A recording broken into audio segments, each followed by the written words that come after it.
현재는 제네시스 박이라는 닉네임을 활용을 하고 있고, 제 주변에 정말 안타까운 케이스, 똘똘한 한 채라는 말 들어보셨죠? 예. 그러면서 이제 약간 살짝 지금 들으시는 분들은 이제 슬슬 짜증이 나기 시작하죠. 저요. 왜냐면 안녕하십니까. 오늘도 대신 만나드립니다. 시간입니다. 지난번에 제가 서울에 출장을 왔을 때 채널에 제가 출연을 할 영광이 있었습니다. 오늘은 저희 채널에 모시고 말씀을 나눠보려고 합니다. 제네시스 박님이신데요. 한국의 부동산 투자, 그리고 특히 부동산 투자와 관련해서 과세 면에 있어서 아주 전문가 중에 전문가, 책도 많이 내셨고요. 그래서 제가 지난번에 찾아뵙고 고견을 듣기도 했는데요. 저희 채널의 독자님들을 위해 제가 모시고 몇 가지 여쭤보려고 오늘 시간 마련했습니다.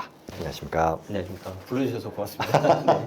나와주셔서 영광이죠. 우선 제가 이제 간단히 소개 말씀을 드렸습니다만, 이 한국에서의 부동산 투자 블로그도 운영하시고 책도 여러 권 쓰시고 네. 저도 봤습니다만, 그리고 특히 굉장히 좀 인터레스팅한 커리어예요. 세무 전문가이신데 또 전형적인 세무 전문가 트랙을 밟으신 건 아니고, 그래서 이제 먼저 간단하게 시청자들이 모르실 수 있으니 자기소개 부탁드립니다. 저는 평범한 직장인에서 현재는 제네시스 박이라는 닉네임을 활용을 하고 있고, 아시겠지만 이제 제네시스가 창세기라는 뜻이 있잖아요. 네네네. 그래서 제가 이제 부동산으로 좀 다른 커리어를 삶을 살고 싶었어요. 그래서 그걸 제가 2014년, 15년에 만들고 활동을 했었는데, 활동이라는 게 뭐 대단한 게 아니고 그 당시 이제 온라인 블로그 그런 작업을 하면서 제가 14년도에 내 집 마련을 했어요. 그 당시에 집을 마련하고 부동산에 관심을 갖다 보니까 이게 좀 흥미가 생겨서, 지금 서울 부동산 가격이 그리고 높은 게 아니고 앞으로 향후 몇 년간 공급이 좀 부족하니까 오를 것 같다. 그래서 이제 15년, 16년 그때 굉장히 집중적으로 투자를 많이 했어요. 이제 소액으로. 그래서 그때 조금 제가 거짓말 보태면은 한 달에 하나씩 등기를 쳤던 것 같아요. 와.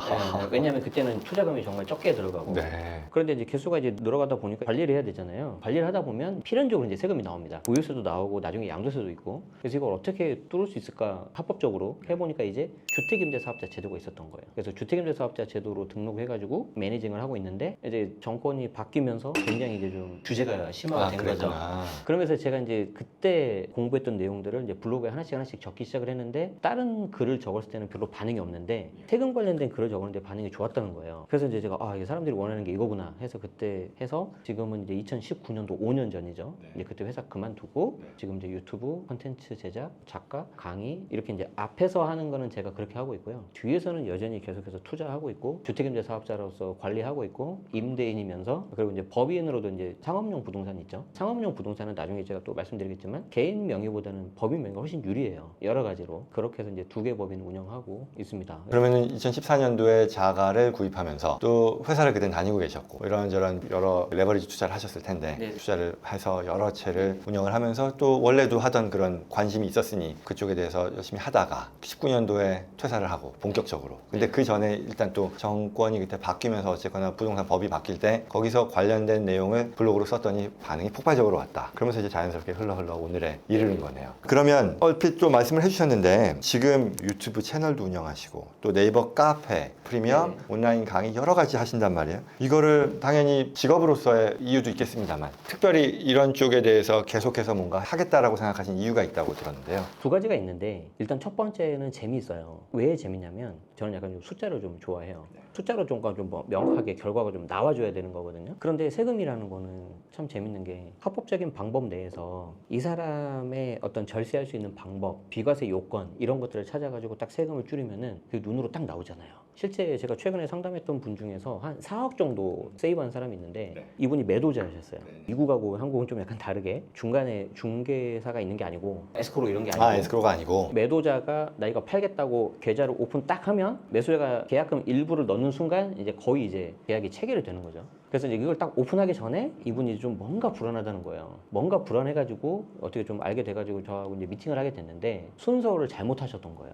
매도 순서를. 결과는 같더라도 순서를 어떻게 하느냐에 따라 과세의 결과가 달라지니까. 맞아요. 그래서 얘가 2개가 있는데, 네. A 주택을 먼저 팔고 B 주택을 먼저 파는 경우가 있고, 네. B를 먼저 팔고 그 다음에 A를 파는 경우, 이렇게 2가지가 있을 수 있잖아요. 우리 경우의 수가. 근데 이분이 했던 거에서 반대 순서로 했더니 그 세금 차이가 4억 정도. 이건 어마어마하잖아요. 그래서 이런 게 좀 너무 재밌어요. 그게 첫 번째 이유고, 두 번째는 뭐냐면 이제 이분은 4억을 아끼셨는데 제 주변에 정말 안타까운 케이스가 하나 있었어요. 제가 주택임대 사업자 하고 있다 그랬었잖아요. 그래서 임대주택으로 등록을 하면 사람들이 주택수에서 무조건 빠진다고 착각을 해요. 미국은 그렇지 않겠지만 한국에서는 이 주택수가 포함되냐 포함되지 않냐 이게 양도세 비과세에 엄청나게 큰 영향을 미치는데 그 요건이 예를 들어서 한 10개가 있다고 가정을 해볼게요. 근데 이분이 10개 중에서 9개를 다 지켰는데 하나를 딱 놓친 거예요. 근데 이거를 간과하고 그냥 팔아버리신 거예요. 그래서 주택수가 빠진 게 아니고 포함이 돼서 세금을 내는데 얼마를 냈냐면 평생 갖고 있었던 집이 한 10억 정도 올랐어요. 근데 이 중에 세금을 얼마 냈냐면 7억을 냈네. 이거 어마어마하잖아요. 옳은 거 다 토해냈네 그럼. 네네. 세상에. 그래서 제가 이분 케이스를 보고 다 팔고 이분의 자녀가 이제 저한테 연락을 한 거예요. 제 직장 동료였거든요. 그래서 아 이거는 좀 너무한다. 그분 매도자가 70대 노부부셨는데 이분들이 그 복잡하고 어려운 세금을 어떻게 다 내가 알며 세무사님 가서 상담도 받으면 물론 좋겠지만 또 깜빡할 수도 있잖아요. 그러니까 최소한의 뭔가 장치가 좀 있어야 되는데 이런 게 없다는 게 굉장히 화가 나서 비록 제가 그런 자격사는 아니지만 나라도 그냥 떠들고 다녀야 되겠다. 실제 성과를 낸 것에 대해 또는 성과를 낼 수 있다는 것을 알고 나서 이게 너무너무 재밌다라는 부분, 그리고 실제 이걸 몰라서 안타까운 그런 상황들을 또 도와주고 싶다라는 그런 사명감 내지 그런 관심. 뭐 사명감이라면 너무 좀 거창할 수 있는데 저는 이제 좀 이런 걸 배우고 알려주는 거를 좋아하니까 우스갯소리로 야 너 배워서 남 주냐 뭐 이런 말 하는데 배워서 그냥 좀 드리고 싶어서 최근에 그러면 본격적으로 좀 들어가기 전에 들은 생각이 부동산 시장 이렇게 다이나믹할까? 정말로 저는 미국에서 보면은 그러진 않거든요. 미국은 어떻게 보면 모기지 금리가 올라서 좀 소강 국면이다라고 하면 그게 어느 정도 유지가 되고요. 물론 지역 차는 있지만 한국은 이게 무슨 호떡지 불난 것도 아니고 몇 달 전에는 막 좋아진다 하다가 몇 달 전에는 또 완전히 이 투자 심리가 완전 위축됐다 이런 얘기를 하는데 지금은 어떤 거예요? 이거는 제가 꼭 세금을 말씀드려서 그러는 게 아니라 정말 지금은 세금 정책 잘 보셔야 돼요. 왜 그러냐면 대표님도 들으셨겠지만 똘똘한 한 채라는 말 들어보셨죠? 예. 이게 지금 가장 큰 원인 중에 하나가 세금 정책이에요. 이렇게 된 원인이. 그리고 그 중에서도 가장 큰 원인이 취득세입니다. 바로. 우리가 이제 아시겠지만 취득세, 보유세, 양도세 크게 세 가지 세금이 있잖아요. 근데 현재 대한민국 국내 세법을 주택 관련된 세법을 보면은 취득세는 무조건 세 채 이상 넘어가는 순간 8%, 12%가 나와버려요. 그러니까 우리가 기본 세율이 1에서 3%인데 요즘에 워낙 고가 주택이 많으니까 10억을 잡으면 9억 넘으면 3%거든요. 그래서 내가 10억짜리면은 3%니까 한 3천만 원이잖아요. 3천만 원 정도 내면 됐는데 예를 들어서 내가 같이 살고 있는 가족 중에 조그만 주택이 한두 개가 있으면 그거 주택수가 있으니까 다주택자다. 그래서 너 왜 투기하니? 일단 기본적으로 투기로 보는 거예요.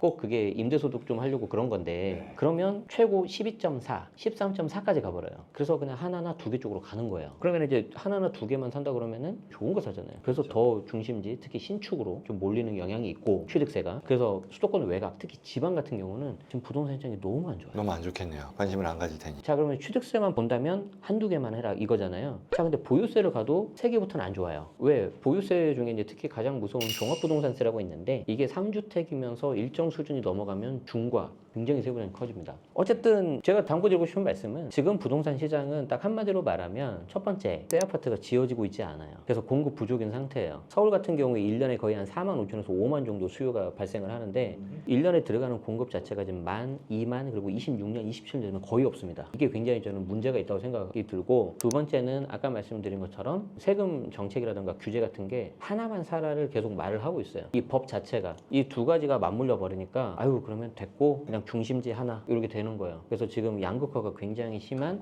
좀 그런 시장이 한국 부동산 시장입니다. 그러면 그게 바뀔 가능성이 있나요? 개인적인 의견을 전제로 당분간은 이 상태가 오래 갈 것 같아요. 왜냐하면 공급이라는 게 계속해서 내가 새 아파트를 지어야 되고 현재 인허가 착공 물량 있어줘야 되잖아요. 그걸 내가 받아도 짧게는 2년, 3년, 길게는 4년, 5년 특히 재개발, 재건축 같은 경우는 10년 이상 걸리잖아요. 근데 그런 게 없어요 너무 지금. 그럼 이제 공급은 부족하다는 건 거의 명약 관화해요. 100%예요. 거의. 그럼 이제 정책은 이제 아까 바라보는 정부의 어떤 색깔에 따라서 좀 이게 완화될 수 있고 강화될 수 있고 그러는데 미국 같은 경우는 이제 중임이 있어서 8년까지 갈 수 있죠. 근데 한국은 5년 단임이란 말이에요. 그렇기 때문에 이게 굉장히 좀 자주 바뀌는 그런 현상이 있어서 이걸 일괄되게 쭉 가져가는 게 좀 쉽지 않다 상대적으로. 제가 이해한 거로는 제도가 다주택자를 억압하는 그런 제도이다 보니 똘똘한 한 채라는 표현이 나오고 그쪽으로 몰려서 결국은 이게 양극화가 더 심화된 거라고 하면 그걸 근본적으로 해결하는 거는 다주택자 세입자들에 대한 그런 억압책이 사라지면 자연스럽게 풀릴 수 있다 이렇게 볼 수 있는 건가요? 100%까지는 아니겠지만 저는 상당 부분 완화가 돼야 저는 정상화가 된다고 봐요. 어쨌든 저는 개인적인 의견은 시장에 맡기자는 거예요. 너무 이거를 세법을 집값을 잡는 수단으로 너무 남용하는 순간 본질이 바뀌니까. 많이 배우는데요, 이 대화를 아니, 통해서. 아닙니다. 이렇게 깊이 있게 생각해 본 아니, 적은 저- 없는데 그렇겠다 싶어요. 자, 그럼 이제 좀 본격적으로요. 주된 터킹 포인트가 될 텐데 저희 채널의 여러 구독자분들 중에 한국에 계신 한국인으로서 투자에 관심을 갖는 분들이 굉장히 체감할 수 있을 만큼 늘었어요. 그리고 또 최근의 상황이라면 이게 뭐 정말 미국 시장에 반영이 됐다고 제가 지금 생각하지는 않습니다만 이 기준금리 내려가고 또 이제 분위기 자체가 좀 드디어 꺾여서 투자가 환경이 좋아지는 거 아니냐라는 그런 기대를 하다 보니 더 관심이 늘어나는 것 같아요. 그러면 어찌됐건 결국은 첫 단추로서 한국에서의 자산을 정리하고 미국에 투자를 한다거나 그런 분들이 알아야 되는 그런 내용들이 있을 것 같거든요. 그 얘기를 한번 해봤으면 좋겠는데요. 일단 그런 관심을 갖는 분들이 혹시 주변에 많이 있으신가요? 해외 부동산. 주변에 그래도 계시죠. 계시는데 이분들의 한 가지 공통점이 뭔지 아세요? 일단 국내 부동산 하나 세팅이 끝나 있다는 거예요. 아, 물론이죠. 그래서 가급적이면은 이제 국내 부동산을 좀 이제 좋은 거 하나 갖고 계시거나 아까 얘기했던 것처럼 또또란 한 채 뭐 이런 걸 하고 눈을 돌려 한다는 말씀이죠. 그래서 거기서 이제 크게 두 가지 정도로 나뉘는 것 같아요. 예를 들어서 내가 이제 중심지 하나 주택을 가지고 있다면 아파트를 가지고 있다면 그 다음에 국내에 있는 상업용 부동산 있죠. 좀 금리가 이제 아직은 반영이 되고 그러진 않았지만 어차피 이제 큰 방향에서 좀 내려갈 거라고 생각을 하니까 그런 쪽에서 월세 현금을 만들려고 하시는 분들의 한 부류가 계시고 아니면 우리가 글로벌리 하게 봤을 때 어떻게 보면 한국에서 상급지가 지방하고 서울 있으면 서울이고 서울에서도 강북보다는 강남인 것처럼 글로벌리하게 보면 그래도 한국보다는 예를 들어서 미국 같은 곳 그런 약간 선진국이 좀 더 낫지 않겠냐. 그래서 이제 그런 쪽으로 이제 눈길을 돌리시는 분들이 계시더라고요. 일단 똘똘한 한 채를 확보하고 거기서 다음 투자로 고려를 할 때 부동산이라면 이게 상업용 먼틀리 렌탈이 나오는 그런 쪽으로 가는 쪽 한 부류 그리고 또 해외로 눈을 돌려 특히 이제 미국 같은 경우는 뭐 달러 베이스 자산이기도 하고 뭐 여러 가지가 있으니까 그런 분들이 또 보인다. 이제 제가 좀 추천을 드리고 싶은 게 법인에 대해서 좀 아셔야 될 것 같다. 미국 부동산 투자하는 입장에서도 이게 한국인 개인이 그냥 미국에 뭐 송금을 해서 부동산을 사는 그게 아니라 한국의 법인화를 한 뒤에 그 법인이 투자하는 그런 방식으로 한다 그 얘기인가요? 네, 그게 좀 좋을 것 같다고 생각이 드는 게 예를 들어서 이제 처음에는 좀 물론 어려울 수 있지만 나중에 이제 잘 현금 흐름이 좀 잘 나오고 이자 비용을 넘어서까지 플러스가 되고 하면 이제 법인이 계속 이제 실적이 쌓이잖아요. 그러면 거기에는 돈을 내가 이제 나한테 이렇게 빼올 수가 있지 않습니까? 급여나 배당으로. 물론 이제 급여나 배당으로 빼올 때 그게 국내에 있든 해외 미국에 있든 나의 개인 소득하고 또 합산은 돼요. 그렇기 때문에 거기에 대해서는 여러분들이 이제 종합과세 된다는 건 당연히 알고 계셔야 되는데 그렇게 했을 때라도 이제 활용할 수 있는 방법이 훨씬 많다는 거죠. 예를 들어서 너무 세금이 많이 나오지 않은 선에서 좀 약간 자른다든지 법인에서 내 개인으로 빼왔을 때 너무 많이 빼오면 내가 개인 종합소득세가 너무 많이 나오잖아요. 그리고 법인에 너무 많으면 또 법인세가 많이 나오잖아요. 그럼 이제 둘 간에 어떤 적정 밸런스가 있을 거 아니에요. 그게 대략적으로 한 1억 한 2천에서 2천 정도가 돼요. 예, 그래서 이런 것도 좀 참고하시면서 나중에 내가 어떤 식으로 현금 흐름하고 시세 차익을 가져갈 거냐. 그런 부분들로 요즘들 많이 고민하시는 것 같아요. 그런 상황이라는 건 또 처음 알았네. 자, 그러면 그 밖에요. 개인보다 법인을 한국에서도 하는 것이 여러모로 유리하다. 이해했고. 그러면 송금이라는 면에 있어서 우리가 또 고려해야 되는 것도 자금 출처 확인해야 되는 것. 그런 부분들을 많이 또 관찰하셨을 것 같아요. 이건 확실히 있는 것 같아요. 지금 국내 부동산 같은 경우도 가장 이제 앞으로 계속 이제 트렌드가 되는 게 아마 자금 출처 조사가 될 거예요. 이미 국내 같은 경우에는 아마 미국 기준에서는 조금 약간 당황하실 수 있을 건데 규제 지역 같은 경우 있잖아요. 현재 강남 3구하고 용산 같은 지역.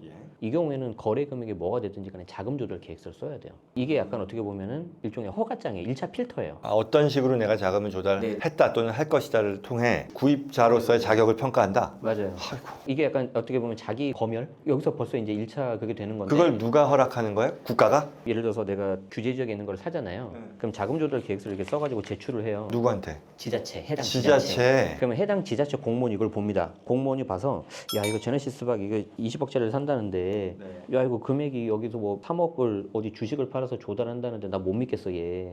그럼 저한테 소명 연락이 와요. 이거 진짜 하는 거 맞아요? 그게 판도라의 상자가 돼버릴 수 있다? 그렇죠. 세무조사? 네. 자 그러면 여기서가 중요한데 지자체 공무원한테 연락이 오잖아요. 그럼 내가 이거를 열심히 소명을 해줘야 돼요. 저 정말 3억을 마련할 수 있습니다. 네. 근데 여기에 대해서 뭔가 제 말이 안 먹히잖아요. 네. 그러면 이걸 전문가한테 보내버려요. 세무서에 보내버려요. 아, 지자체 공무원이? 예, 그러니까 1차 필터를 지자체에서 하고 여기서 뭔가 이슈가 있거나 그러면은 관련된 부서로 보냅니다. 그러면 구입하려고 했던 사람은 그냥 백아웃 할 수도 있어요? 알았어, 그럼 나 안 할게. 아니 못하죠. 왜냐하면 이미 나 계약서도 썼고 자금조달 계획서 해가지고 했으니까. 그럼 이제 내 계약이 틀어지는 거죠. 아니 근데 그러면은 최소한 내 돈이 이렇게 조성이 됐으니 이 금액까지에 대해서는 살 수 있게 해줘라는 거를 해주는 그런 절차는 없어요? 이렇게 볼 수는 있겠죠. 아까 제가 규제 지역은 금액 상관없이 전부 다 내야 되고요. 비규제 지역, 규제 지역이 아닌 곳은 6억 이상인 경우에 됩니다. 그러니까 그 밑으로는 괜찮다는 거죠.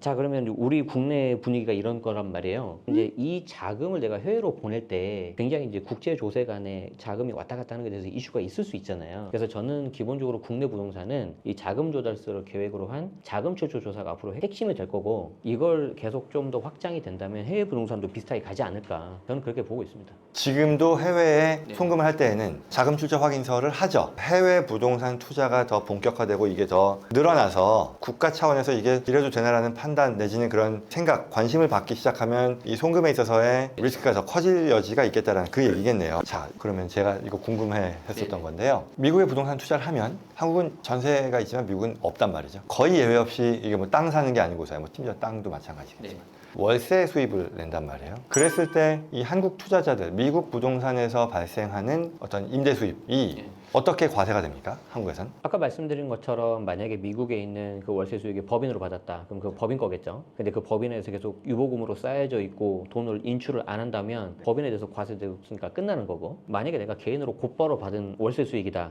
그러면 이제 종합과세 되는 거죠. 국외에서 내가 갖고 있는 거니까. 그러면 이게 투자 주체가 한국 법인이면 당연히 한국 법인이 받아들이는 월세 수입에 대해 한국에서 과세를 하겠는데요. 미국 법인이면요? 미국에서 과세가 되겠죠. 물론입니다. 물론인데 이게 계속해서 유보가 되면 한국에서는 그거는 미국 법인이 미국에서 과세되는 그 활동과 관련해서는 디비던드로 빠지지 않는 이상 한국에서는 과세를 안 한다. 제가 알기로는 그래요. 근데 거기서 이제 돈을 빼오는 순간 이제 되겠죠. 그렇겠죠. 미국은 왜 그러냐면 이게 조금 구분이 있어요. 한국에서도 예를 들어 마찬가지 똑같은 상황을 한다고 칠게요. 미국 사람이 한국에 어떤 상가 건물을 투자를 해서 월세를 받는데 내가 직접 투자하면 당연히 그거는 미국에서 과세가 되는 것이고 한국에서도 과세가 되겠지만 뭐 외국 세액 공제 뭐 이런 거 하는데 근데 법인으로 투자를 해요. 한국 법인을 설립해서 하면 이론상 법인은 이제 법인격 별도의 어떤 그 주체이기 때문에 배당을 받지 않는 이상 과세가 안 된다가 맞긴 한데 그러다 보니 이 제도를 말하자면 뛰는 놈 위에 나는 놈이 되기 위해 법인으로 한단 말이에요. 근데 또 이제 걷는 사람 위에 뛰는 사람이 나는 사람이 있듯이 미국 법은 이러한 법인 설립을 통해 실질적으로 해당 투자 자산에 대해 뭔가를 액티브하게 하는 게 있으면 비과세를 해주고요. 배당 받을 때까지. 그게 아니라 단순 임대소득인데 단순 임대소득에서 네가 개인적으로 받아도 되는데 그냥 법인 하나 씌워가지고 하는 거면 일부러 너 유보시키고 과세 이거 2월 하려고 그러는 거지 인정 안 할 거야 라는 그런 법이 있거든요. 그래서 결국 이 법인이 얼마나 액티브한 부동산 자산을 관리하고 뭐 하는지가 설득력이 있어야 된다는 조건이 있는데 한국에도 그런 게 있나 싶어서 지금 물어봤어요. 굉장히 좋은 걸 말씀해 주셨는데 올해 세법 개정안에 그게 올라가 있어요. 아 그래요? 비슷한 게. 그래서 어떤 거냐면은 부동산 임대업이 주 수입원이라든지 아니면 임대 배당 그게 매출의 50%라든지 그리고 특수관계자 지분이 얼마 이상이라든지 그런 경우에는 남아있는 금액에 대해서 과거에는 유보소득에 대해서 이 실현에 대해서 과세를 할 뻔 했었고요. 내년에는 뭐가 올라가있냐면은 현재 지금 법인세 최저세율이 9%거든요. 과표 2억까지. 그리고 2억 넘은 거에 대해서 이제 19%인데 밑에 9% 구간 없애고 최소 19% 매기겠다 있어요. 부동산 매매 임대 수익이 주 수입인 경우에 그게 아까 말씀하신 약간 그 액티브한 게 아니고 약간 좀 그 패시브라고 해야 될까? 약간 그 소극적인 그런 부분에 대해서도 이제 세율을 올리겠다. 그러면 이제 1년에 한 2천만 원 정도 이제 세금 부담이 더 올라가는 거죠. 국내 법인 같은 경우에. 그러면 보시기에 앞서 물론 답을 해주시긴 했어요. 그러니까 똘똘한 한 책 그 이후에 선택사항이다 일 텐데 개인적으로 본다면 여러 고려의 요소들이 있잖아요. 해외 투자를 통해서 다이버시파이를 한다, 다각화를 한다는 것도 있고 이 국내에서의 어떤 전체 경제 상황에만 포커스 되는 게 아니라 또 달러 베이스의 자산으로 투자한다. 뭐 여러 가지 의미가 있을 텐데 그랬을 때 똘똘한 한 채가 있는 사람이 한국 부동산 추가 또는 미국 부동산 또는 미국 기타 투자 어떤 쪽이 더 개인적으로? 이걸 이제 제가 미국 부동산을 투자를 해보고 비교해서 정확한데 그 부분은 좀 고려해서 들어주시고, 예를 들어서 시세 차익용 똘똘한 거 하나, 이거는 시세 차익용이에요. 그리고 내가 만약에 월세를 받을 수 있는 어떤 수익형 부동산이 국내에 있다, 그러면 이미 어느 정도는 갖춰졌잖아요. 그러면 그 다음엔 저는 달러 베이스로 갈 겁니다. 말하자면 안정적인 이런 것들을 확보하기까지는 네네. 국내에서 위주로 하되, 현금 흐름이 안정적인 내가 필요로 하는 그게 어느 수준이건 간에 개인차가 있겠습니다만, 그게 됐다면 추가의 어떤 투자 자금을 활용해서는 하겠다. 네. 자, 그럼 이제 다음 주제예요. 또 이전 주제에 못지않게 큰 내용일 텐데요. 한국의 투자에 대해 관심을 갖는 미국 사는 교포 분들이 계시단 말이죠. 여기민을 갈 생각으로 하시는 분도 계시겠으나, 그것뿐만 아니라 미국에 있으면서도 추가의 어떤 투자 기회로서 한국 투자 시장을 관심을 갖고 본단 말이죠. 네. 그랬을 때 뭐 일단 크게는 어떤 부분들을 가장 우선적으로 고려해야 될지. 기본적으로는 미국보다는 훨씬 더 한국 세법이 복잡하고 규제가 심하니까 다 하시기에는 좀 부담스러우시겠지만, 네. 제가 한 5분 정도에서 서머리를 해드릴 건데 요 정도는 알아야 될 것 같다. 오케이. 예. 핵심만 제가 뽑아서 말씀드리면, 네. 처음에 취득할 때 취득세를 내는데 1에서 3% 취득세가 잘못하면 12%까지 갈 수 있다. 이게 한때 외국인은 적용이 안 된 적이 있었어요. 그래서 부랴부랴 이제 법을 고쳐가지고 외국인도 똑같게 이렇게 적용이 됐는데, 어쨌든 이걸 들으시면 어떤 생각이 드시겠어요? 아, 내가 그러면 국내 부동산을 대한민국에서 취득을 할 때 너무 여러 개를 한꺼번에 사면 안 되겠구나 라고 생각이 들 거고, 어차피 나는 그래도 8% 12% 내더라도 좀 사겠다 하시는 분들은 처음에 뭘 사야 되냐면 무조건 비싸고 좋은 걸 사야 돼요. 왜냐하면 10억짜리를 사는데 처음에 사면 3%란 말이에요. 뒤에 잘못 사면 12%가 돼버려요. 그렇기 때문에 결론은 좋은 걸 먼저 사야 돼요. 어차피 똑같은 금액인데 세율이 올라가 버리면은 잘못하면 4배까지 가버리거든요. 1%면 잘못하면 12배가 돼버리는 거고. 그러니까 처음에 살 때 좋은 놈을 먼저 사야 된다. 처음에 살 때 비싼 거, 그리고 좋은 거. 근데 좋은 건 어디에 있냐? 역설적으로 현재 규제 지역, 조정 대상 지역이라고 하는 서초, 강남, 송파, 용산, 여기를 먼저 사셔야 됩니다. 그러면 더 넘어가기 전에 네네. 잠깐 스텝백해서요. 한국 부동산 투자의 장점이 뭐예요? 그래서 제가 오히려 이거는 대표님한테 여쭤보려고 그랬는데, 제 주변에 미국에 계시는데 한국 부동산을 살려고 하시는 분들은 뭐가 있었냐면, 내가 미국에 살아봤는데 미국보다 한국이 더 발전이 될 것 같다 이러신 분들은 없었어요. 한국에 뭔가 이렇게 적을 두고 있다는 거죠. 그래서 한국에 가족이 일부 남아 있거나, 아니면 내가 한국에 부동산이 남아 있거나, 그런 경우에 이제 한국에도 좀 자산을 갖고 싶다, 미국에 어느 정도 해놨으니까, 그러신 분들이 많았어요. 그 말씀은 어떤 일반적인 시장의 어떤 성장 가능성에 대한 긍정적인 전망으로 투자하는 사람들보다는 가족 간의 인연이라던가 아니면 네네. 특별한 어떤 어떻게 보면 이런 거죠. 내가 좀 더 아는 곳이야 여기가. 그게 첫 번째고, 적은 비중이긴 한데 방금 말씀하셨던 거 있죠. 시장 자체는 미국이 좋긴 한데 그래도 한국을 수익률적인 걸로 보는 거예요. 왜냐하면 어떻게 보면 우리가 이제 한국만 놓고 봤을 때 서울 중에서도 이제 강남이 이제 가격이 가장 비싸잖아요. 아파트가 거의 지금 평당 지금 1억이 넘었단 말이에요.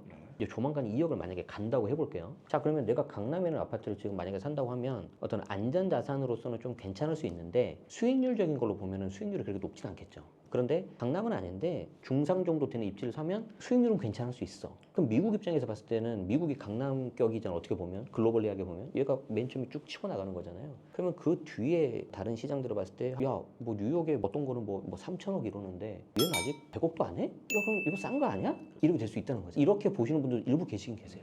그런 기회를 보고 들어올 수도 있겠다. 당연히 그렇겠네요. 어떻게 보면 하이 리스크 하이 리턴이 될 수도 있는 건데. 좋습니다. 그러면 그러한 장점을 바이해서 투자를 한단 말이에요. 그랬을 때 이제 첫 번째로 고려해야 되는 것이, 이게 똘똘하고 좋은 거, 그걸 해야 취득세에 있어서의 손해가 없다. 그냥 무조건 처음 1번을 조정으로 가시고요. 그 다음에 비싼 걸 사버려야 돼요. 자, 그러면 그 전에 내가 뭘 정해야 돼요? 내가 한국에 와서 몇 채를 투자할지 먼저 정하셔야 돼요. 자, 만약에 내가 2채를 한다. 그럼 내가 1번하고 2번 2개를 산다고 했었잖아요. 그럼 제가 어디를 먼저 사야 된다 그랬어요? 조정 대상 지역을 사야 된다 그랬잖아요. 조정 대상 지역이 서초, 강남, 송파, 용산이잖아요. 여기를 먼저 사는 거예요. 자, 그 다음에 두 번째로 어디 사냐면은, 그 다음으로 좋은 곳인 뭐 마포, 성동, 강동, 뭐 동작 이런 데 사는 거예요. 그런 데는 1번 지역을 두 채 사는 게 아니라 2번을 하는 이유는 어떤 성장 가능성 면에서의 성장 가능성도 있고 취득세 8%를 내기 싫으니까. 얘는 1에서 3%만 내면 되거든요. 그렇지. 그런데 나는 자금이 있어, 충분해. 그러신 분들은 서초, 강남, 송파, 용산에서 2개를 살 수도 있겠죠. 2개를 살 수도 있는데, 이 조정 대상 지역에서 2채 사는 경우는 제가 많이 못 봤고요. 여기서도 오히려 더 뭉쳐서 하나를 오히려 사버려요. 뭉쳐서 한다. 그거 이해했어요. 자, 그러면은 취득세만 놓고 보니까 하나 아니면 2개죠. 자, 그럼 그 다음에 보유세. 보유세도 이제 한국은 종부세가 좀 세단 말이에요. 근데 종부세가 세 채부터는 조심하셔야 돼요. 그리고 그 세 채의 전부 시세가 한 40억 정도가 넘어가면 제가 계산해 보니까 이제 종부세 중과라고 해서 좀 세금이 올라갑니다. 그러니까 나는 이걸 피하고 싶어. 그러면은 그냥 하나나 두 개만 사는 거예요. 그리고 이제 양도세가 제일 세금이 세잖아요. 미국은 더 비슷하거나 높은 자산 사면 2월이 되잖아요. 근데 국내는 그런 게 없어요. 왜냐하면 국내 세법은 기본적으로 2주택자부터 투기소유로 본단 말이에요. 그러면 사람들이 1주택은 어지간하면 비과세를 다 받을 수 있어요. 그리고 2주택 같은 경우라도 3년 내 처분한다든지 몇 가지 특례를 활용하면 또 비과세 받을 수 있어요. 근데 3주택부터는 이게 방법이 거의 없어요. 그러면은 결론이 뭐예요? 양도세도 하나 아니면 두 개죠. 자, 그럼 이걸 다 통틀어 보세요. 취득세, 종부세, 양도세 다 통틀어 보면 하나 아니면 두 개예요. 규제 지역을 먼저 공략하는 게 유리할 수 있다. 그러면 이게 지금 말씀하신 이 규정들은 네. 해외 외국인들에게도 동일하게? 동일하게 적용되는데 이제 제가 한 가지 재밌는 사례를 알려드릴게요. 이분은 어떤 케이스였냐면 아까 제가 말씀드렸던 한국에 적을 두고 계신 분이에요. 여성분이셨는데 본인은 미국 영주권자, 그리고 남편은 미국 시민권자, 그러니까 외국인이에요. 미국인이에요. 그러니까 당연히 이제 밑에 둘 자녀는 미국 시민권자겠죠. 거기서 태어났으니까. 그래서 4인 가족이에요. 4인 가족인데 이분이 한국에 이른바 똘똘한 한 채를 갖고 계세요. 그래서 이미 똘똘한 한 채가 돼 있으니까 여기서 이제 하나 두 개 좀 더 사서 뭔가 이게 월세도 좀 받고 자녀들한테 나중에 중장기적으로 봤을 때 증여도 좀 하고 싶은 거예요. 물론 미국 부동산을 더 사도 되는데 어쨌든 그분의 니즈는 한국에 내가 조금 더 사고 싶다 이거였는데 한남동을 갖고 계시니까 주변에 뭐 이태원이라든지 뭐 용산 인근으로 다 알아보시더라고요. 그래서 이제 아까 말씀드린 것처럼 취득세 똑같이 8% 12% 들어가거든요. 그런데 이거를 그냥 매수하시려고 하시더라고요. 그래서 제가 처음에는 좀 걱정이 돼서 여쭤봤어요. 그럼 이걸 왜 사세요? 했더니 내가 아는 동네고 내가 인테리어를 좀 할 줄 아는데 나 월세 이 정도 받을 수 있다는 거예요. 여기서 월세가 나와버리는 거예요. 그래서 어느 정도 나올 것 같아요 했더니 딱 들어보니까 나쁘지 않더라고요. 그리고 여기서 이제 제가 팁을 하나 드릴게요. 처음에 8%를 내가 내고요. 한 10억짜리 집을 사요. 그 다음에 뭘 사냐면은 오피스텔을 사버리는 거예요. 자기가 월세 받을 자신이 있으시면. 오피스텔은 주거용으로 쓴다 하더라도 그냥 4.6% 나옵니다. 규제가 안 들어가요. 근데 오피스텔을 내가 만약에 먼저 사버리잖아요. 그러면 얘가 취득세, 주택수에 들어가 버리기 때문에 뒤늦게 사버리는 10억짜리 아파트가 12%가 나와버릴 거예요. 그러니까 계속 똑같은 말인데 순서가 너무 중요해요. 그러면서 이제 약간 살짝 지금 들으시는 분들은 이제 슬슬 짜증이 나기 시작하죠. 저요. 왜냐면 미국 이런 거 없잖아요. 그냥 사면 되잖아요. 맞죠? 이게 말씀 끝나면 하려고 했던 얘기인데 이 규제 지역, 조정 지역, 규정 법이 너무너무 복잡한 것 같고 경우의 수가 너무 많이 나오는 거예요. 그리고 아까 얘기했던 이 분도 한남동 말씀하신 분도 본인이 그 지역이 익숙하고 이쪽에 하다 보니 물론 어떤 투자관 간에 그 지역과 그 대상을 잘 알아야 된다는 건 분명하긴 하겠으나 그래도 지금 이러한 허들들을 다 넘어서면서 투자를 하려고 해야 될 테니 제가 저의 솔직한 느낌은 미국인으로서 차라리 그 돈으로 한국 투자하는 거는 쉽지 않겠네 생각이 드네요. 굳이 이걸 좀 제가 변명이 아니라 이해하고자 한다면 한국 법이요. 저도 한국에서 학교 나오고 했으니까 이런 관련 법들을 공부했었고 또 미국에서 또 법을 공부를 했으니까 좀 더 기술적인 내용들, 구체적인 어떤 규정 이런 부분들이 더 자세하고 뭐 그런 경향은 있는 것 같습니다. 미국은 그렇지 않거든요. 그런 것도 있고 아까도 잠깐 말씀드렸지만 이 부동산 세금이나 이런 세법 이런 거 정책을 그 법리대로 가야 되는데 이걸 너무 약간 집값 잡는 수단으로 활용을 했다. 그게 좀 아쉽다. 알겠습니다. 오늘 즐거웠습니다. 여러 가지 어떤 정부 정책에 대한 것도 제가 이렇게 좀 차분히 생각해 볼 기회도 됐었고요. 그리고 한국인들이 한국에서의 투자, 그리고 미국으로의 투자, 또는 미국인들이 또는 미국 교포들이 한국으로 투자하는 데 있어서 고려해야 되는 그런 사항들 지금 상황에 또 비추어 봤을 때 어떤 규정들이 적용된다는 것까지 정말 실속 있는 정보들 얻을 수 있는 그런 시간이었습니다. 끝으로 또 그럼 해주시고 싶은 말씀 짧게 해주신다면? 이 영상을 보시는 분들은 그래도 이제 부동산, 자산 그리고 미국, 뭐 한국 이게 다 관심이 있으신 분들이시잖아요. 그렇기 때문에 여기에 대해서 어떻게 이제 본인들이 갖고 있는 자산을 잘 포트폴리오를 짜서 지금 나도 좀 편하는 게 좋지만 나중에 이제 그 후손들한테 어떻게 좀 잘 물려줄까 이런 거 많이 고민하실 것 같아요. 그래서 미국은 저희 이제 권총 변호사님께서 잘 해주실 거니까 이쪽으로 가시면 되고요. 한국 같은 경우에는 이 시장을 한 10년 정도 지켜보면서 제가 느낀 거는 너무 요즘에는 좀 무리 안 하셨으면 좋겠다. 뭐든지 내가 막 비과세도 받고 감면 혜택 다 받고 다 이렇게 해가지고 어떻게든 막 하시려는 분들이 계시는데 뒤에 보니까 다 잡아내더라고요. 길게 봤을 때 원칙대로 하시는 게 좋고 너무 뻔한 얘기지만 성실납세가 최선이다 뭐 이런 말이 있잖아요. 그 말이 진짜 맞는 것 같아요. 길게 봤을 때. 그래서 좀 그런 거 너무 무리하지 마시고 투자라는 게 하다가 보면 안 되는 경우도 있잖아요. 속상해하지 마시고 기회는 또 계속 옵니다. 이게 귀한 시간 내주셔서 불러주셔서 고맙습니다. 감사합니다. 오늘도 아주 즐거운 시간이었습니다. 저는 그러면 다음 또 대신 만나드립니다. 시간에서 찾아뵙겠습니다. 감사합니다.